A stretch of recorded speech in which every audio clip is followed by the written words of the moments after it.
Hi, everyone. I'm Rowe, U.S. Regional Director of Research here at Citi. Welcome to our Research at Citi podcast. We are really pleased today to have Matthew Kinsella on the podcast with us, who is the CEO of Inflection. First off, Matt, congratulations on your recent IPO. I attended Matthew's Investor Day, and I found a lot of really intriguing developments that you're doing over at Inflection. And it also includes a lot to do with quantum computing, which is of a specific interest to me. And so maybe we can get started talking about quantum computing. Maybe we can talk a little bit about various applications thereof. And then I thought what's also very interesting, and I think unique to Inflection, is the work that you're all doing on sensing and on atomic clocks, because these are quantum solutions for these things, which seem to be much needed right now. So thanks. Thanks for being on Well, the thanks for having on the me, Rob. I'm podcast. really Yeah. excited for this conversation. This is going to be a blast. I don't know if we should start off with the joke that you mentioned at the Investor Day, which I thought was really great. you know, I've there's a very small but growing cadre of quantum dad jokes, and I decided to start the analyst day off with one of those. So sure, why don't we kick off the podcast with the joke? And Rob, Should, you already should, know the punchline, but I'll should I ask the why question don't to yeah, you? you We do. ask it. You tell Okay. the All joke. right. Yeah. All right. So, so why can't you trust an atom? Oh boy. I don't know, Rob. Why not? Because it makes up everything.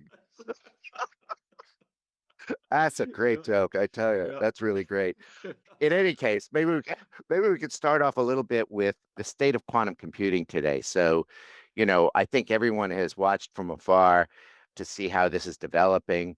We all know, in a sense, that one of the big milestones to come up is going to be 100 logical qubits Right. in a default free environment. Yes. I don't know what that means. I mean, I do know what that means, but maybe you can explain what that means. Where is inflection in that process? How are you differentiated in terms of your modality, your neutral atom approach to it?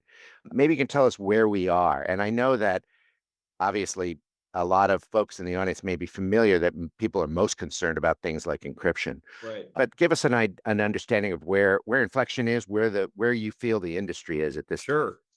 Sure. And maybe it's helpful just to for the audience to find some terms very quickly. So qubit, Sure. as you mentioned, is a quantum bit. So it's very similar to the bits that were in classical computing, but very different in that it's not a zero or a one.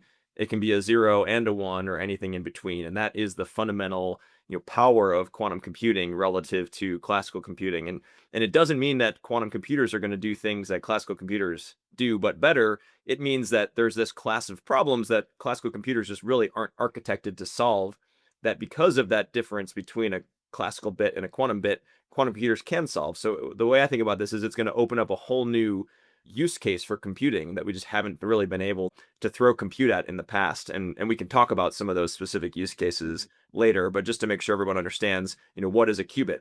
Now, to further complicate things, what is a physical qubit versus a logical qubit?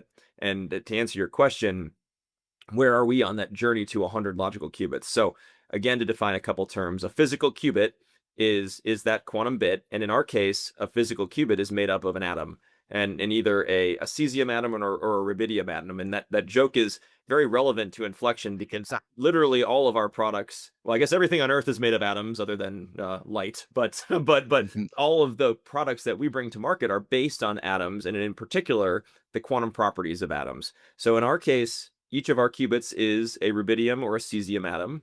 And then what we do is we entangle those atoms together and we freeze them by holding them in place such that they're moving so little that they start to exhibit their superposition. We entangle them, and then those become the basic building blocks of our computer and how we then perform calculations. But those atoms are highly prone to errors. And so physical qubits are very error prone. Logical qubits are clusters of physical qubits that have error correction software applied to them such that they are now pristine and without error, and therefore you can actually use them for computation. And it's not dissimilar from how we've dealt with errors in classical computing. If you are buying a hard drive, let's say, you're getting a lot more than the 1 terabyte that you have bought. You're getting more than that, but it's guaranteed that that 1 terabyte is going to work because there's Ah, redundancies built in, right? Or if you're receiving a Wi-Fi signal, you're getting more than the amount of megabytes that you're receiving real time, you're getting more than those, but there's some loss, right? And the error Mhm. correction software takes care of that. So you can think of that as sort of the classical analog to logical qubits. So they're error corrected clusters of physical qubits. And we believe that when we get to 100 logical qubits, which our roadmap calls for by the end of 2028, that's when we'll start to be able to do useful things, kind of maybe call them minimum viable useful things on quantum computing. And we currently announced that in October of last year that we are at 12 logical qubits at Inflection. Our roadmap calls for us getting to 30 logical qubits by the end of 2026, and then 100 logical qubits by the end of 2028, and then 1,000 logical qubits by the end of 2030. And how can you go from 100 to 1,000 in less time? Yes. So to put things in historical context, the world didn't even have a single logical qubit until 2023. Mhm. And so in 2023, humanity got our first logical qubits. We finally figured out how to error correct physical qubits. And going from 0 to 1 logical qubit was actually the hardest leap.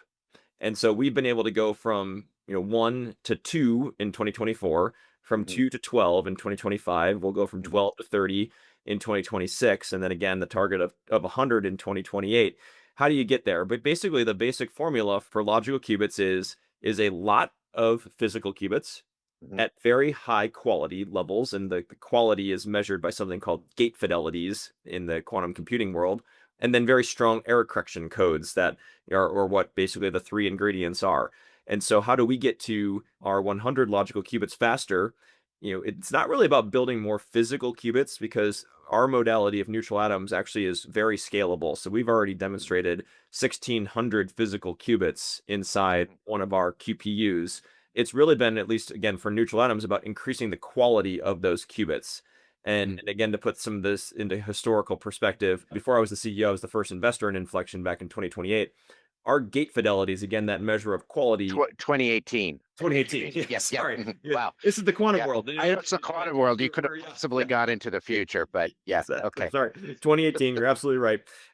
And our gate fidelities were somewhere in like the 50 to 60% range. So the improvement has been astounding in that we've gone from 50 to 60% to 99.73% gate fidelities, Mhm. ultimately getting to 3, 4, 5 nines. So the Mhm. fastest way for us to increase the time to get to 100 logical qubits is to continue to increase our gate fidelities, is really what we need to do, and then take those large qubit counts paired up with high quality, and then we already have very good error correction software, and that'll ultimately determine when we get to the 100 logical qubits.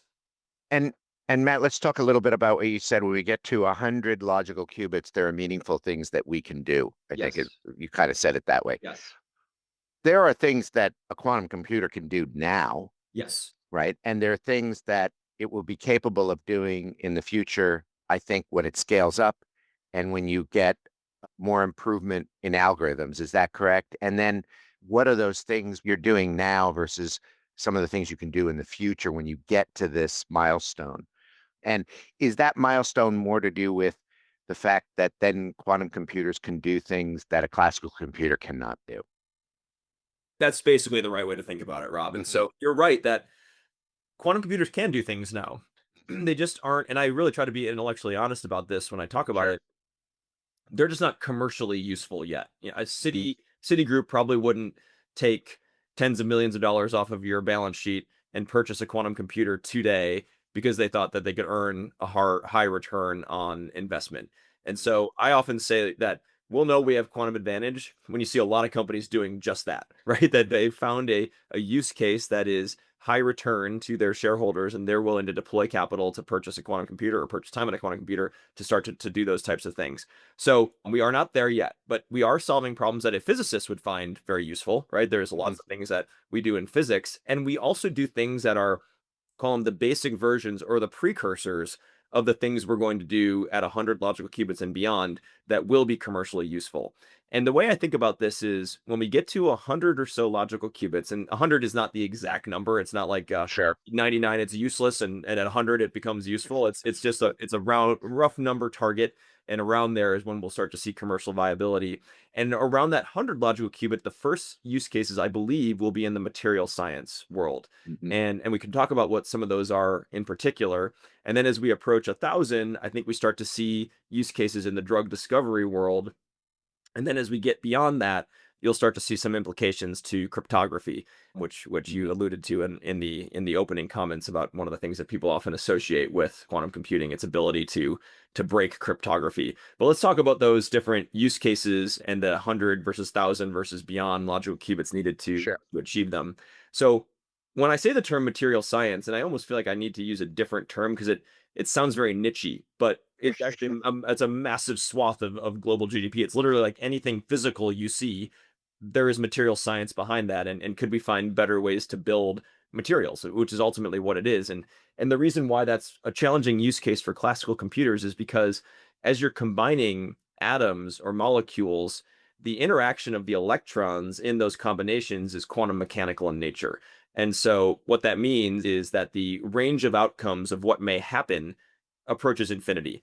And those are the types of problems that classical computers have a very challenging time working on. At the analyst day, I'd put up a caffeine molecule, right? It's a pretty simple Yeah. molecule, a very important molecule to me and many people in the world. And me. Yeah. And but to actually model the quantum mechanical interactions of the various atoms that make up that molecule, and again, it's a pretty basic molecule, it would require a computer the size of the planet Jupiter.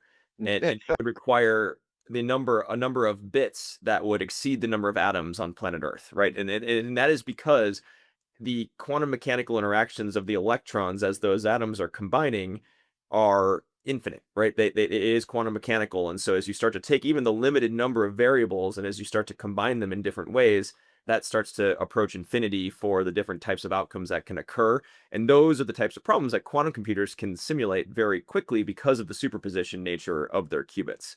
And so what we are doing now is working on very basic algorithms that are precursors to useful material science type applications. And maybe a good example of that is something we did with NVIDIA several months ago, and we published a paper on this with them.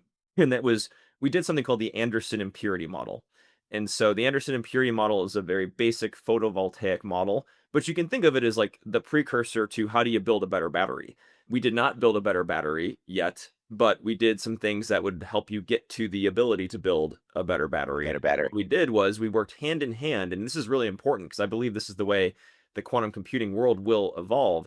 We worked hand in hand with NVIDIA, and a lot of the Anderson impurity model was solved on their GPUs, but that electron modeling and the quantum mechanical aspects of that problem were kicked over to our logical qubits on our QPU, and then you recombined it to have the answer to the algorithm. And I believe that's how you're going to see this grow. And once our computers get powerful enough around that 100 logical qubit level, they'll be able to do useful electron modeling, and then we can actually do things like figure out how to use material science to build a battery. And let's see, your iPhone could last a year versus a day, or build better jet fuels, or better materials to build spaceships out of, or better materials to build buildings out of. If you want to create the Citigroup Tower but entirely out of glass, can you create something that's as translucent as glass but as strong as steel? Then those are the types of things that quantum computers will enable the ability to do, because you can actually model those quantum mechanical interactions. So those will be the things that we can do early on with quantum computers at that 100 logical qubit and beyond level, and then moves into drug discovery and then factoring, and all for the very similar reasons. And we can get into more of those, but I'll pause there. It's just like the use case that people should be on the lookout for in the more near term. Right. And so two things there, Matt. So currently some folks are buying these computers. You've sold a few. Yes. Is it mostly on this experimental side that they're using the computers, number one? And number two, do you think the first phase of this will be sort of a hybrid solution between classical and quantum computing? It sounds like quantum computing does a lot of the grunt work of producing data that we have yet to be aware of, right? Because the solutions on the molecular will be essentially almost IP, right? It's data that will be very valuable that then Totally. a classical computer can then use to adopt a solution. Is that the way you see it going? Yes, I think if you look at the buyers of quantum computers today, they are largely the national labs, your governments, nation states, etc., academic institutions, and usually those dollars have been earmarked by a government somewhere to buy quantum computers, right? And there's a couple of reasons why. One, basic science. They are highly useful for basic science and experiments.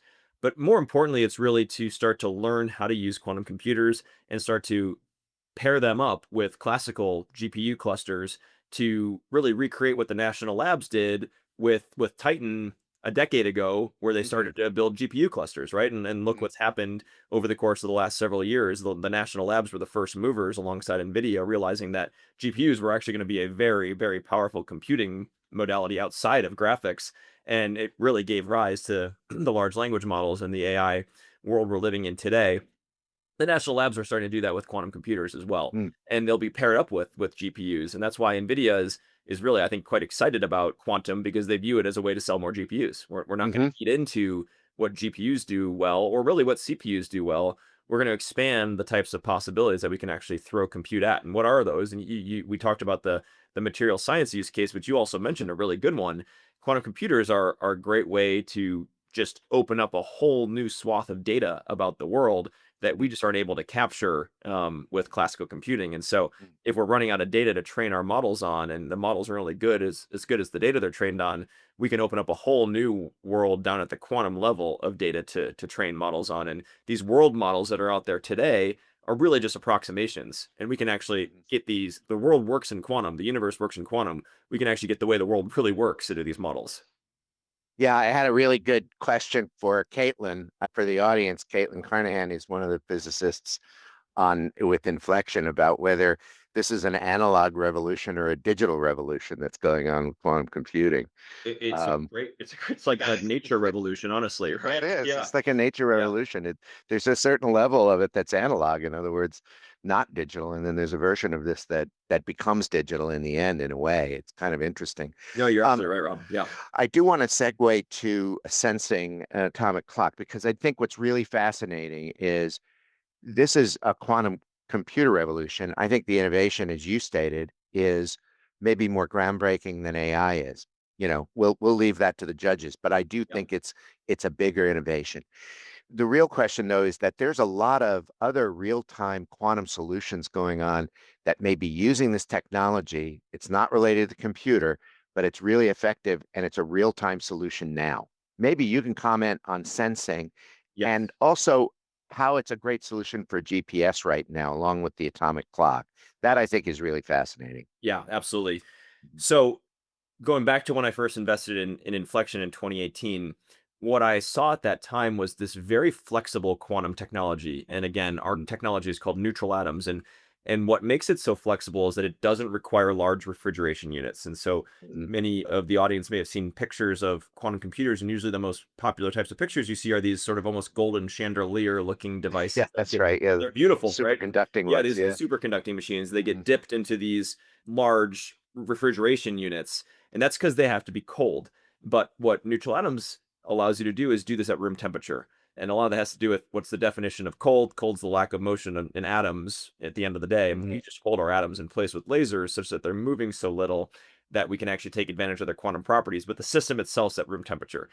It allows them to address a much larger swath of potential products. And Mhm. so there is the computing aspect of it, which we just spent time talking about, but then there's the whole sensing aspect of quantum that you just asked about. And neutral atoms are uniquely suited to be able to address both. And Mhm. importantly, whereas I believe we'll get to quantum advantage in computing in late 2028, we're already there on sensing. We can build, Mhm. to your point, atomic clocks. We can build quantum RF antenna and broadly quantum sensors that can perform with precision levels that are 10, 100, 1,000 times more precise than classical analogs. And it's all Mhm. based on the same underlying technology as the way we build our computers. And you can almost think of it as like a continuum of complexity where the quantum computers are the most complex thing you can build with neutral atoms, and you work backwards, and sensors are the next most complex, and then clocks are the least complex thing you can build. Still very complex, but in the scale of quantum, less complex. And so we can field deploy those technologies today, and we already are selling a lot of our clocks and a lot of our sensors to both the commercial markets as well as the national security markets. And one of the main drivers for that is GPS. And so what is GPS? GPS is a position, navigation, and timing system. It comes to us from satellites in space. We receive the GPS signal, which really is a timing signal, and you can trilaterate your location based upon what time it was when you were here and what time it is when you're there, and you use the speed of light based upon the precise clocks that are distributing the time from GPS. And all the services that we know so well from GPS are based upon that. The problem is that GPS is becoming more spoofed and more denied. We're reading about that every day in the Strait of Hormuz. It's happening over Europe and happening increasingly here in the US as well. And what our quantum technologies can do is provide better than GPS timekeeping, better than GPS navigation in terms of precision, but locally in an unspoofable, unjammable manner. So you can really recreate the experience of GPS from both position, navigation, and timing, but locally in a way that you're not having to access a third party reference point like a satellite. So it becomes very important from a redundancy perspective in a world in which GPS isn't working, but also orders of magnitude more precise. And so I like to say we don't have this yet, but whereas your Uber can come get you within a few meters, with quantum tech, you could have, precision to the centimeter level. So it could be like you're walking down the street in the morning and a drone delivers a cup of coffee to your hand, right? That's the type of precision that you can have with quantum Wow. sensing. Mm. And how is that? I know that you may be involved with Golden Dome. I assume it's a sensing product that would be involved with that. How would that work here?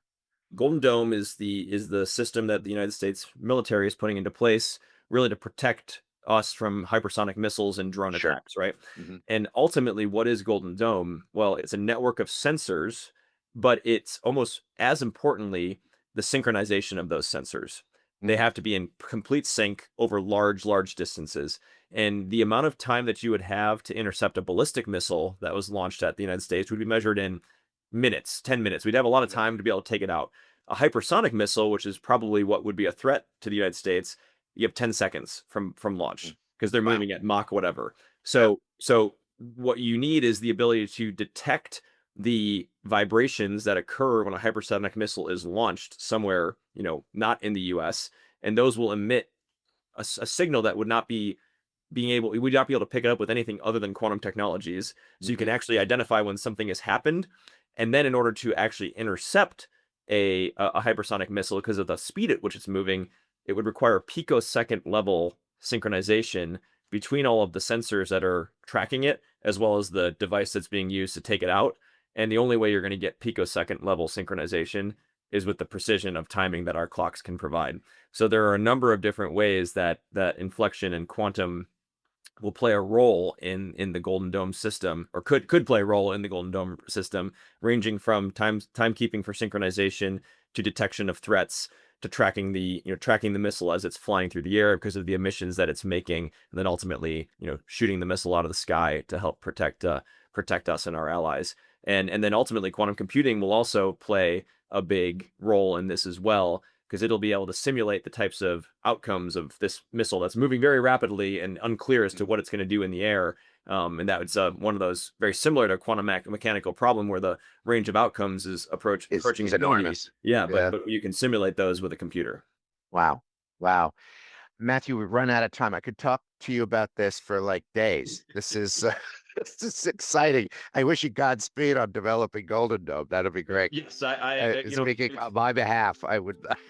it's a very motivating reason to get out of bed and go to work every morning for sure. Yeah, Right? Yeah. it's yeah, absolutely. Thank you so much for being here. I'm sure our audience has learned a lot today. I certainly have, and we look forward to maybe catching you up with you again at some point. I'd love to do that, Rob. This was a Maybe we'll blast. do it. We'll do it when you hit the 100 qubit There you mark. go. Yeah, that's right. Yeah, yeah, exactly. Well, it was great chatting Matthew, with you, Rob. thanks so much. This episode was recorded on March 13th, 2026. This podcast contains thematic content and is not intended to be investment research, nor does it constitute financial, economic, legal, tax, or accounting advice. This podcast is provided for information purposes only and does not constitute an offer or solicitation to purchase or sell any financial instruments. The contents of this podcast are not based on your individual circumstances and should not be relied upon as an assessment of suitability for you of a particular product, security, or transaction.